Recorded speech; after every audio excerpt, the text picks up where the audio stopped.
Salut tout le monde, je suis Julien Martel et bienvenue à la longue sortie. Dans cet épisode du sprint, je revois les meilleurs moments de ma discussion avec Dr Christophe Lompré-Poirier. Christophe a fait transiter sa carrière de hockeyeur de haut niveau où il remporte la Coupe Memorial avec les Remparts de Québec vers un baccalauréat en éducation physique à l'Université McGill obtenu en 2013. Il a complété en 2023 sa résidence en psychiatrie et effectue présentement un PhD où il étudie l'effet de la charge allostatique sur la santé mentale. Le Dr Lompré-Poirier a publié de nombreux articles dans divers journaux scientifiques reconnus, en plus de présenter ses travaux dans le cadre de conférences médicales internationales. C'est extrêmement intéressant les comportements de santé. Là, si on pense, mettons, à l'activité physique, la nutrition, je rentre là-dedans aussi la consommation de substances, là, Ouais. les drogues, l'alcool, tout ce qui est aussi hygiène de sommeil, parce que c'est extrêmement difficile de changer les comportements des gens. Puis c'est extrêmement difficile parce qu'on a juste à penser à nous-mêmes, certains comportements qu'on se dit, OK, ça, j'aimerais ça changer ça. Puis c'est difficile de changer cette chose-là qui est en marche. Puis moi, c'est comme j'ai quand même une fascination pour ça. Puis c'est une des raisons pourquoi je suis en psychiatrie, parce que souvent, ben, les gens sont dans notre bureau, puis ils viennent beaucoup avec une plainte qui est similaire à ça. Tu sais, voici dans quel état je suis, j'aimerais aller là. Puis des fois, on a l'impression, comme personne externe, ben, c'est assez simple, tu as juste à faire telle chose, puis ça va être réglé. Mais pour la personne qui vient te voir, c'est pas simple du tout, puis c'est pour ça qu'elle est dans ton bureau. Elle n'est pas capable de faire ces changements de comportement-là qui vont l'amener des fois à être mieux, là, du moins en psychiatrie. Fait que les changements de comportement, c'est extrêmement complexe. Euh, c'est sûr que moi, mettons, quand j'ai quelqu'un dans mon bureau, il y a toujours comme quelque chose, si je veux lui faire changer un comportement, mettons qu'on prend la nutrition, ou mettons une Mhm. substance, ça c'est en psychiatrie, on est encore, mettons l'alcool, la Ouais. consommation d'alcool. Ben, c'est sûr que quelqu'un arrive dans notre bureau, puis on a l'impression que sa consommation d'alcool est pas super bonne pour la santé, mais il y a toujours l'aspect de, OK, ben c'est quoi mes objectifs à moi comme médecin? Puis après ça, c'est quoi qui a l'air d'être les objectifs du patient par rapport à son parcours de vie? Parce que il y a comme quelque chose, on dirait, chez les gens en général, puis c'est peut-être un mécanisme de protection pour pas qu'on ça soit fait influencer par tout le monde à travers le temps, mais de comme un peu s'opposer aux conseils qu'on se fait donner de l'extérieur, OK? Tu sais, parce que s'imagine que comme être humain, aussitôt qu'on avait un conseil de l'extérieur, on dit OK, je le fais. Bien, nécessairement, on serait tout influencé, puis on serait, tu sais, il y aurait un gourou, puis on serait tout contrôlé par ce gourou-là. Ça Donc, arrive. c'est ça, ça peut arriver, mais il y a comme quelque chose qui est bon, je pense, dans le fait que les gens, spontanément, si tu leur dis, hey, tu devrais faire ça, mais il y a comme toujours une petite forme de résistance. Fait que quand quelqu'un est dans ton bureau, puis si tout de suite tu dis, voici la science, tu devrais faire ça, bien, honnêtement, tu as 99% de chances que ça soit jamais fait. Fait qu'il y a le domaine tu sais, de l'entretien motivationnel là, qu'on connaît un peu en médecine. C'est que par rapport à... L'entretien motivationnel, en gros, c'est une méthode psychothérapeutique qui a été créée pour aider les gens à justement se lancer dans un changement de comportement pour lequel ils ont une difficulté. C'est extrêmement utilisé tu sais, dans les troubles d'usage, là. Donc, quand quelqu'un est devant toi et qu'il a un comportement de santé, la première chose qu'il faut que tu te dises, c'est faire un peu le stade de changement de Prochaska, là, qui est, Mhm. tu sais, qu'on connaît en médecine, là, la pré-contemplation, la contemplation. Mais là, je parle pour les gens qui connaissent un peu moins ça, là, la pré-contemplation au changement, la contemplation à changer. Après ça, il y a la préparation. Après ça, il y a l'action, donc on change notre comportement. Après ça, il y a le maintien. Puis on s'attend même qu'il y ait une rechute puis qu'on recommence dans ce stade-là. Donc ça, c'est un modèle psychologique qui, je crois, est extrêmement pertinent aux médecins en général, dans le contexte que, tu sais, les patients, mettons, oui, sont des fois motivés à changer, mais pas nécessairement à changer ce que toi, tu es en train de lui proposer, là. Fait que Mhm. de voir il est où au niveau de son stade de changement par rapport au comportement que tu lui offres, je pense que c'est extrêmement important parce que si le patient est en pré-contemplation, ce qui veut dire qu'il ne considère même pas un peu changer son comportement par rapport tu sais, à l'objectif que tu lui offres au niveau de la santé, tu perds complètement ton temps à lui dire fais là, tu fais telle chose, telle chose. L'objectif est de faire bouger, de juste considérer l'idée que peut-être qu'il devrait changer son comportement. Donc, c'est ça le succès que tu vas avoir comme clinicien. C'est pas de le faire changer de comportement de santé, c'est de le faire cheminer dans son stade de changement.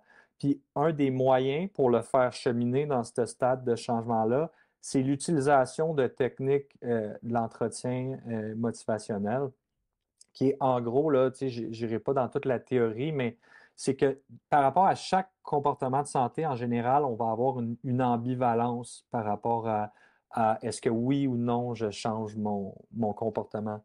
Fait que dans ce contexte-là, par exemple, tu sais, l'idée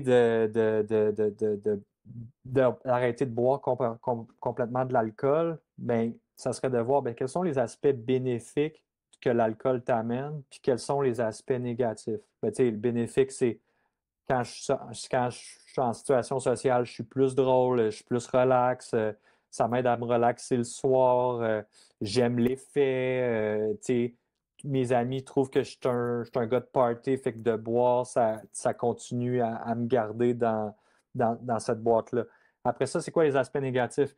Ben, je suis scrap le lendemain, je suis moins bon à la job, tu sais, bon, tout ça, tu sais, fait que de regarder la personne, elle est où dans son ambivalence. Puis l'idée du clinicien, c'est d'essayer de voir, ben, est-ce que les négatifs sont plus hauts que les positifs? Puis c'est d'essayer de faire que le patient, par lui-même, va réaliser qu'il y a plus de positifs à changer son comportement que de rester dans le pattern, par exemple, qui est mais l'idée, c'est comme. Puis honnêtement, c'est pour moi, c'est ce qui fonctionne le mieux cliniquement. Si tu lui dis change, il va avoir la résistance. Là, puis, Ouais, même maintenant, les cliniciens aiment plus utiliser le terme résistance là, parce que c'est comme ça montre que le patient, en tout cas, ne voudrait pas. Là, mais ouais, c'est ouais. c'est plus, dans le fond, euh, de tu dois pas essayer de le pousser, c'est de lui l'aider que d'un point de vue intérieur, le patient va réaliser Ouais. cette ambivalence-là puis prendre le choix vers là. Fait que c'est extrêmement comme compliqué et long. Puis là, on parle juste d'un comportement de santé quand nous, mettons, comme cliniciens où on parle de longévité, on voudrait le faire pour chaque Plusieurs. comportement. Ouais. Fait que ça devient extrêmement ardu. Mais honnêtement, je pense que c'est sans faire ça, puis aider le patient un petit peu là-dedans au niveau de sa motivation. Puis là, après ça, il y aurait tout l'aspect de tu sais, mettre un objectif qui est smart, là, fait que spécifique, mesurable, Mhm. réalisable, là, timable. Puis là, on l'adapte selon le niveau de motivation du patient, tout ça. Puis après ça, bon, on essaye de trouver sont où les barrières par rapport au changement de comportement. Tu sais, si on a affaire avec une maman qui est monoparentale, qui travaille 60 heures semaine, tu sais, tu lui diras pas, va faire 2 heures d'entraînement physique. Il y a trop de barrières, Exact. tout ça. Fait que les objectifs adaptés à la personne. Puis là, éventuellement, ça serait d'évaluer aussi le changement de comportement dans le temps. Parce que un des enjeux, c'est que je pense qu'en médecine, une des raisons pour qu'on ne fait pas d'intervention comportementale, c'est qu'on on mesure rien. Fait Mhm. qu'on est comme ah ben le patient il dit qu'il a bougé plus. Mais tu sais, c'est comme. Fait que là, tu as toujours Ouais. l'impression d'être dans une espèce de néant où tu ne sais pas trop Ouais. si tes interventions ont eu un impact, tout ça. Fait qu'après ça, il y aurait de mesurer est-ce que l'intervention que tu fais a en effet un changement sur le comportement de santé. Puis Puis ça, c'est. en santé mentale, tu sais, mettons, si tu penses à certains patients que tu as probablement eu qui avaient une schizophrénie, c'est assez fréquent que leur masse musculaire est extrêmement basse, Hmm. puis que leur tissu adipeux est vraiment important. Tu sais, Ouais. on dirait que c'est vraiment quasiment le prototype du patient avec une schizophrénie. Puis, dans tout ce qui est le concept, par exemple, de la psychiatrie métabolique, ça serait l'idée de voir ce qu'on peut être l'impression qui est comme quelque chose qui est secondaire là, associé à la schizophrénie, qui en fait c'est une pathologie qui irait tout ensemble. Mm. Il y a de plus en plus de théories en lien justement avec les mitochondries qui seraient peut-être, qui fonctionneraient moins bien chez les gens qui ont des problèmes de santé mentale. Puis du là vient l'intérêt de faire des interventions alimentaires ou par l'activité physique, parce que le moyen d'avoir un impact le plus possible sur le fonctionnement des mitochondries, c'est justement, par exemple, que la santé de nos mitochondries qui sont directement reliées Mhm. à notre VO2 max, là, Mhm. qu'on mesure comme étant un test d'effort d'activité physique, mais c'est comme justement, ça pourrait être extrêmement lié que en améliorant la santé mitochondriale globale des gens, mais on pourrait améliorer à la fois leurs problèmes de santé physique et mentale. C'est Mm. un peu aussi l'idée en ce moment des diètes cétogènes là, qui apparaissent de plus en plus dans la littérature. Je suis sûr que certains médecins pourraient m'entendre dire ça, puis ils vont penser que que je suis comment dire ça, un charlatan là, de parler de diète cétogène pour la santé mentale, mais ils ont juste à aller sur Google Scholar puis voir à quel point il y a d'études en ce moment sur Ouais. l'impact que ça pourrait avoir sur la schizophrénie, sur la bipolarité. Puis vraiment, ben là, l'idée, c'est d'un petit peu de ne pas passer justement par les mitochondries qui seraient surchargées par le sucre et tout ça. Donc, Ouais. il y a vraiment comme un mouvement là, en lien avec la santé métabolique et santé mentale. Fait que autant au niveau de la santé globale puis de la longévité, l'importance de la santé métabolique et des mitochondries est comme centrale, mais autant c'est en train d'avoir un mouvement comme quoi ben, c'est aussi directement lié à plusieurs détresses qu'on dirait de nature psychologique dans notre société, mais qui est peut-être directement lié aux enjeux métaboliques que quasiment maintenant 50% de la population des gens ont. Ouais. C'est- Moi, tu recules pas si longtemps, tu sais, tu me parlais de méditation, puis j'étais comme, aïe, aïe, tu sais, c'est. Qu'est-ce que tu veux dire par ça? Tu sais, souvent, la connotation qu'on a avec ça, c'est d'espèces d'état que tu devrais être capable d'atteindre, mais finalement, tu sais, c'est pas ça pantoute, là. Tu sais, comment tu approches ça, tu sais, chez monsieur, madame, tout le monde qui disait, moi, j'aimerais ça, comme, Ouais. me pencher là-dessus. Ben, il y a une certaine époque, j'aurais dit que tout le monde devrait essayer ça, puis ça va fonctionner pour tout le monde. Mais Mhm. maintenant, avec plus d'expérience, je vois qu'il y a certaines personnes que ça ne fonctionne pas pour eux. Mais je pense quand même qu'il y a beaucoup de personnes qui peuvent avoir des bénéfices de ça. Puis, tu sais, la pleine conscience, dans le fond, ce que c'est le construit psychologique que tu essaies de développer souvent, mettons, quand tu fais l'exercice de la méditation. Donc, ce que je veux dire par là, c'est que la méditation, c'est l'exercice formel que tu fais comme si tu t'entraînais au gym pour développer un muscle. Mais quand tu fais de la méditation, ce que tu essaies de développer, c'est la pleine conscience. C'est comme un construit psychologique. Puis là, il y a les gens de différents groupes de pensée vont s'ostiner exactement sur quoi, là, mais la médecine occidentale, la façon qu'on le voit, c'est que la pleine conscience, c'est de l'autorégulation de l'attention avec une certaine attitude ou état d'acceptance, acceptance c'est le terme en anglais, mais d'accepter le moment présent. Fait Mhm. qu'en développant ces deux outils-là, ben, ça a été montré que ça l'aidait après ça sur quasiment. Écoute, si tu regardes les études, ça l'aide tellement d'aspects, là, c'est généralisé au niveau des troubles psychiatriques, même au niveau des troubles de la santé et tout ça. Parce que l'idée de l'autorégulation de l'attention, c'est qu'on est en ce moment dans un environnement ou dans un monde où d'être conscient de où est-ce que notre attention allait dans le moment présent, c'est extrêmement difficile. Fait que tant que tu n'es pas attentif un peu à ce que tu es en train de faire là, ben, tu es sur une forme de pilote automatique quelconque que tu ne gouvernes pas vraiment, là. Fait que l'idée de reprendre contrôle de son système d'attention, permet de devenir un petit peu plus conscient de ce Mhm. que tu fais, autant au niveau de tes pensées, mais de tes comportements. Fait que, tu sais, par exemple, le mindful eating, là, que les gens parlent Ouais. beaucoup, là, de manger en pleine conscience, qui peut aider pour, mettons, la prise de poids et tout ça, c'est que la majorité des gens, on va manger, on va être sur notre selle, on va parler, on va regarder la TV, puis c'est comme, on mange comme si c'était une espèce de machine automatique. Mais Mhm. si pendant qu'on mange, on faisait juste focuser, par exemple, à qu'est-ce qu'on mange, qu'est-ce que ça goûte, c'est quoi la texture de la nourriture que je suis en train de manger, c'est comment je le ressens au niveau de la musculature, de la bouche quand je mange. Tu sais, tu te dis, voyons, il est sauté, ça.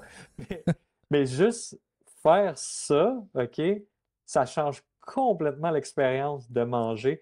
Puis de juste comme manger peut devenir une espèce d'expérience qu'on a comme complètement perdue. Fait que quand je dis développer la pleine conscience, c'est cette capacité-là à plein de moments de notre vie d'être plus conscient de ce qu'on fait dans le moment présent. Puis il y a Mhm. l'attitude un peu d'acceptance que genre que aussi tu vas apprécier le moment un peu plus comme il est, puis tu vas pas nécessairement essayer de le changer, plus particulièrement si tu as une attitude négative par rapport au moment que tu vis. Tu sais. Je comprends. Fait que quand tu fais de la méditation, ben, il y a des exercices, puis il y a des protocoles un peu d'entraînement, comme on parlait tantôt pour l'activité physique, où tu vas essayer de renforcer cette capacité-là, à, après ça, transposer ça dans les autres activités de ta vie. Fait que, après ça, ça devient un outil super fort si tu fais de la méditation, de la pleine conscience pour tous tes autres changements. Parce que si tu es plus conscient après ça, un peu de tout ce que tu fais, puis que tu manges un petit peu plus en pleine conscience, que tu es un peu plus conscient de ton état de fatigue dans ta journée, puis tu es juste comme, tu as un pas de recul, tu as développé un peu de métacognition, tu es capable d'un peu mieux de comprendre ce qui se passe, bien, ça va être plus facile de te dire, ben peut-être que là, en ce moment, ce bol de crème glacée-là, ben, je devrais pas me le clencher en regardant la TV, là. Tu sais, c'est comme, en Ouais, c'est ça. ce moment, je suis juste brûlé de ma journée, je suis stressé. Quand je mange, ça m'apaise. Mais là, en ce moment, je suis en train de voir que c'est ça. Ça te permet des fois de mettre un frein sur Ouais, l'espèce de comportement automatique parce qu'on est rendu des fois un peu robotisé par notre vie, là. Fait que 100%. fait que c'est pour ça que pour moi, dans n'importe quel programme, je mettrais de la méditation. Pas parce que mais des fois, les gens ont l'impression que je parle, c'est comme si je mettais là-dedans, prends un bain chaud dans tes journées. Non, c'est pas juste comme tu fais ta méditation, tes 15 minutes relax, puis là, t'es zen. C'est que ça a la capacité après ça de se transposer dans chacune étape de sa vie. Puis, tu sais, ça peut aider avec tes enfants en voulant dire ben là, tu sais, t'es avec ton enfant, tu passes à ta job, puis assis, puis j'aurais dû faire mon training pour ma longévité, puis toutes ces affaires-là. C'est comme, regarde, là, j'ai mon 30 minutes dans ma journée que j'étais avec mon enfant. Le reste de la journée, il était à la garderie, puis tout ça. Comme, tu peux-tu être là, genre? Ouais. Puis tu sais, comme, de savourer le moment, puis de l'accepter, puis là, à un moment donné, tu te mets à penser à ta job, puis là, tu as l'attitude plus d'acceptance qui est comme, tu acceptes aussi que tu te tapes pas sa tête parce que t'as Ouais. pensé à ça. Fait que c'est vraiment, je sais pas trop, moi, c'est vraiment le truc que si j'avais à vendre à la planète Terre, ça serait ça. J'ai pas d'action, genre dans Dans, la dans la compagnie. méditation. Tu sais, c'est juste, j'y À chaque crois. fois que quelqu'un mentionne méditation, Christophe reçoit une pièce. C'est de même, Exactement. ça marche. Puis je te dis, mettons là, ça, là, ce speech-là, je l'ai fait plusieurs fois. Puis je suis un mauvais vendeur parce que finalement, il n'y a personne que j'ai entendu dire qui finalement s'est mis à méditer. Parce que c'est comme. Mais s'il y a une personne qui se dit, hey, m'a essayé ça, cette affaire-là, Ouais. il y a des livres même. Il y en a un, mettons, moi, que je recommande à mes patients, c'est Méditer pour ne plus stresser de Mark Williams, OK. qui est vraiment un protocole d'entraînement d'apprendre à méditer. Puis je pense qu'il y a beaucoup de gens qui peuvent s'approprier ce livre-là, puis être capable d'avoir de la pleine conscience dans leur vie. C'est difficile après ça, peut-être ça prend un peu de coaching, comme mettons, ça prendrait un coach, un kinésiologue pour être Ouais. capable de nous guider par rapport à l'entraînement, là. C'est sur quoi ton PhD exactement? Ben, actuellement, c'est sur les biomarqueurs de la trajectoire des gens qui ont une dépression. Oui, Donc, l'idée, quand j'ai commencé, c'était de se dire, ben, tu sais, on n'a pas beaucoup de mesures objectives pour se dire, ben, qui est-ce que, qui va aller dans quelle direction une fois qu'il y a tu sais, qui arrive dans mon bureau et qui est en dépression? Est-ce que c'est un patient qui va être comme, que c'est une petite dépression, disons, puis qu'on a l'impression que dans un mois, il va aller mieux, ou chez quelqu'un devant moi qui va être encore en dépression dans 2 ans après 5 oui. essais d'antidépresseurs? Fait que c'était vraiment pour, comme clinicien, quand tu as un patient devant toi qui a une dépression, d'essayer de voir par une Mhm. prise de sang, qu'est-ce qui pourrait être un indicateur que la personne va mal évoluer. Puis, ben, à la base, mes études étaient sur ce qu'on appelle la charge allostatique. Donc, tantôt, tu as parlé du stress, puis un petit peu l'accumulation du Oui. stress. Ben, la charge allostatique, c'est de créer un index en prenant plusieurs biomarqueurs au Mhm. niveau sanguin pour justement être capable de dire, OK, ben, j'ai une accumulation de ces biomarqueurs-là, donc j'ai un signe de stress chronique chez cet individu-là. La charge allostatique, elle a évolué avec le temps parce que ça le dit, ben, c'est pas juste un indice de stress, il y a aussi les comportements de santé qui sont là-dedans. Donc, l'idée, c'était de voir ben, les gens qui ont une charge allostatique élevée, puis qui avaient un traitement de neuromodulation psychiatrique là, au CHUM, qui est un traitement pour les gens qui ont des dépressions réfractaires. Est-ce que ça va donner un signe sur la trajectoire des patients? Fait que ça, c'est comme une étude qui est en cours actuellement. Je ne l'ai pas encore publiée, mais du moins, les analyses préliminaires, les résultats sont super positifs. Puis ça a l'air, en effet, d'avoir un impact sur la trajectoire des gens en dépression. Ma deuxième étude de mon PhD, qui est en cours aussi au niveau des analyses, si je regarde le syndrome métabolique des gens. Il y a une grosse biobanque qui s'appelle la Biobanque Signature à l'Institut de santé mentale de Montréal où il y a des centaines de patients qui ont été suivis. Puis là, c'était de voir ceux qui avaient une dépression puis qui avaient un syndrome métabolique. Est-ce que sur un an, c'était un signe qui était beaucoup plus à risque de rester en dépression? Je n'ai pas encore les résultats de cette étude-là, mais mon espoir, c'est qu'en effet, comme le syndrome métabolique est un signe que si tu arrives déprimé avec un syndrome métabolique, que tu as moins de chances de sortir de ton état dépressif, plus particulièrement à cause de, justement, tantôt on a parlé de l'inflammation associée au Mhm. syndrome métabolique.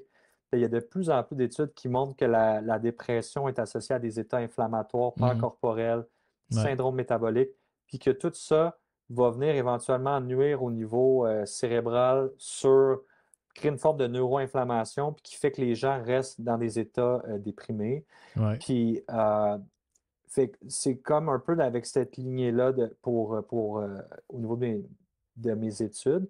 Puis l'objectif pour moi, éventuellement, c'est que puis je suis assez convaincu que mes études vont être positives. Puis si la mienne n'est pas positive, ben, des fois, ça va peut-être juste un enjeu au niveau du N puis de Ouais. la puissance de mon La étude. puissance, ouais, ouais. Parce que je ne suis pas le seul à faire des études comme ça en ce moment à travers le monde. Puis clairement, il y a vraiment l'air d'avoir un impact entre les deux. Fait que c'est pour ça qu'éventuellement, mon objectif, c'est de créer une clinique de psychiatrie métabolique à l'Institut de cardio qui va être comme, ben, on a tellement de signes maintenant que le fait d'être déprimé, par exemple, et d'avoir un syndrome métabolique montre que la personne ne va pas aller dans une direction d'amélioration au niveau de sa santé mentale, bien, il faut traiter les deux à la fois. Puis un des enjeux de notre médication en psychiatrie que tout de suite on donne aux gens, c'est que ça l'empire le syndrome métabolique. Donc Exact. oui, ça va aider la personne dans l'immédiat, mais très souvent, ça va lui faire prendre du poids, puis ça va empirer le problème qui était déjà présent. Mm. Puis ça peut éventuellement créer encore plus de problèmes, tu sais, au niveau psychiatrique. Là, il faut vraiment faire attention à ce que je dis. Là. Je suis psychiatre, là, je suis pro-médicament. Ça l'aide, ça sauve des vies. Mais il faut faire des fois attention aux effets secondaires que ça peut faire. Puis c'est pour ça que les comportements de santé sont vraiment aussi importants associés à ça. Mais il y a très peu d'endroits, en fait, il n'y en a pas au Québec, là, Non. où il y a cette prise en charge conjointe de l'enjeu métabolique des gens puis de leurs problèmes de santé mentale. C'est C'est tellement que intéressant. c'est un peu ma bébite, mon projet.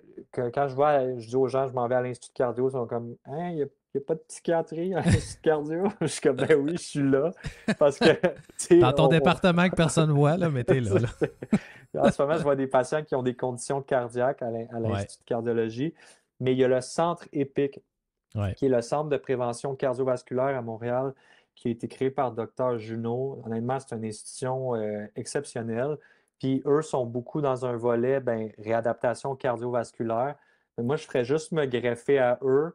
J'ai les mêmes pensées qu'eux en termes de ce qui est bien fait pour la santé. C'est juste que moi, c'est comme, ben oui, mais en plus, ça va vraiment aider les gens qui ont des enjeux de santé mentale. Puis l'affaire, c'est que si la personne a un problème cardiaque et un problème de santé mentale, bien souvent, c'est là que ça va bloquer dans leur protocole de réadaptation usuel. Fait que là, moi, je peux les aider par rapport aux enjeux plus de santé mentale qu'ils ont des fois chez leur clientèle. Vous venez d'entendre un aperçu d'un épisode sprint, une version abrégée de la longue sortie. Cette version contient l'essentiel de la discussion ainsi que les points clés, idéal pour les gens désirant révisiter un épisode ou simplement d'aller droit au but. Ces épisodes sont accessibles pour nos membres.